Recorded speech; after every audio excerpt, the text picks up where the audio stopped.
கிறிஸ்துவுக்கே புகழ். ஞாயிறு வாசகம் 21/9/25.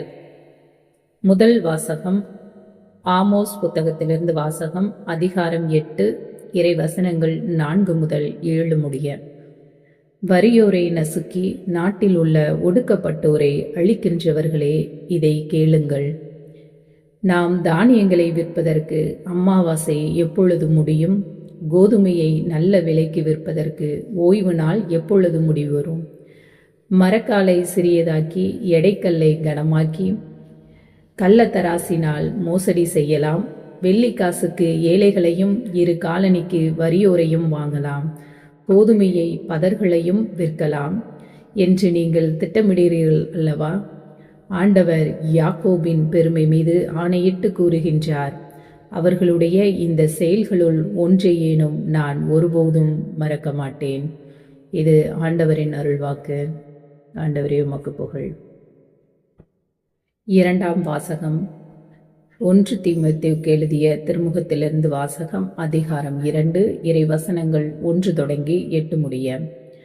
அனைவருக்காகவும் மன்றாடுங்கள், இறைவனிடம் வேண்டுங்கள், பரிந்து பேசுங்கள், நன்றி செலுத்துங்கள். முதலில் நான் உங்களுக்கு தரும் அறிவுரை இதுவே: இறை பற்றும் கண்ணியமும் நிறைந்தவர்களாய் தொல்லையின்றி அமைதியோடு வாழ அர்ச்சகர்களுக்காகவும் உயர்நிலையில் உள்ள எல்லா மனிதர்களுக்காகவும் மன்றாடுங்கள். இதுவே நம் மீட்பராகிய கடவுளின் முன் சிறந்ததும் ஏற்புடையதுமாகும். எல்லா மனிதரும் மீட்பு பெறவும் உண்மையை அறிந்துணரவும் வேண்டுமென அவர் விரும்புகிறார். ஏனெனில் கடவுள் ஒருவரே, கடவுளுக்கும் மனிதருக்கும் இடையே இணைப்பாளரும் ஒருவரே. அவரே இயேசு கிறிஸ்து என்னும் மனிதர். அனைவரின் மீட்புக்காக அவர் தம்மையே ஈடாக தந்தார். குறித்த காலத்தில் அதற்கு சான்று பகர்ந்தார். இதற்காகவே நான் நற்செய்தியை அறிவிப்பவனாகவும் திருத்தூதனாகவும் விசுவாசத்தையும் உண்மையையும் பிற இனத்தாருக்கு கற்பிக்கும் போதகனாகவும் ஏற்படுத்தப்பட்டேன். நான் சொல்வது உண்மையே, பொய்யல்ல. எனவே ஆண்கள் சினமும் சொற்பூசலும் இன்றி எவ்விடத்திலும் தூய உள்ளத்தோடு கைகளை உயர்த்தி இறைவேண்டல் செய்யுமாறு விரும்புகிறேன். இது ஆண்டவர் விளங்கும் அருள்வாக்கு. கிறிஸ்துவே உமக்கு புகழ். நற்செய்தி வாசகம். நம் ஆண்டவர் இயேசு கிறிஸ்து செல்வராயிருந்தும் அவருடைய ஏழ்மையினால் நீங்கள் செல்வராகுமாறு உங்களுக்காக ஏழையான். லூக்கா நற்செய்தியிலிருந்து வாசகம். அதிகாரம் 16, இறை வசனங்கள் 1 தொடங்கி 13 முடிய. இயேசு தம் சீடருக்கு கூறியது: செல்வர் ஒருவருக்கு வீட்டு பொறுப்பாளர் ஒருவர் இருந்தார். அவர் தம் தலைவரின் உடைமைகளை பாழாக்கியதாக அவர் மீது பழி சுமத்தப்பட்டது. தலைவர் அவரை கூப்பிட்டு, உம்மை பற்றி நான் கேள்விப்படுவது என்ன? உம் பொறுப்பில் உள்ள கணக்கை ஒப்படையும். நீர் இனி வீட்டு பொறுப்பாளராய் இருக்க முடியாது என்று அவரிடம் கூறினார். வீட்டு பொறுப்பாளர், நான் என்ன செய்வேன்? வீட்டு பொறுப்பிலிருந்து என் தலைவர் என்னை நீக்கிவிடப் போகிறாரே. மண் வெட்டவோ என்னால் இயலாது, இறந்து உண்ணவும் வெட்கமாய் இருக்கிறது.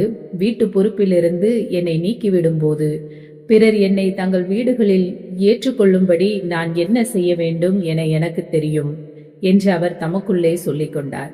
பின்பு அவர் தம் தலைவரிடம் கடன்பட்டவர்களை ஒவ்வொருவராக வரவழைத்தார். முதலாவது வந்தவரிடம், நீர் என் தலைவரிடம் எவ்வளவு கடன்பட்டிருக்கிறீர் என்று கேட்டார்.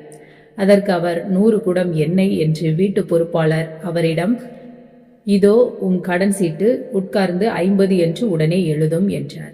பின்பு அடுத்தவரிடம், நீர் எவ்வளவு கடன்பட்டிருக்கிறீர் என்று கேட்டார். அதற்கு அவர், 100 மூடை கோதுமை என்றார். அவர் அதற்கு, உன் கடன் சீட்டு 80 என்று எழுதும் என்றார்.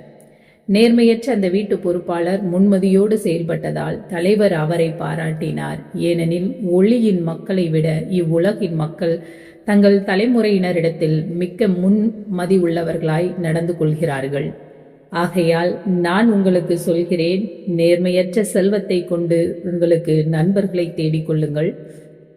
அது தீரும் பொழுது அவர்கள் உங்களை நிலையான உறவிடங்களில் ஏற்றுக்கொள்வார்கள்.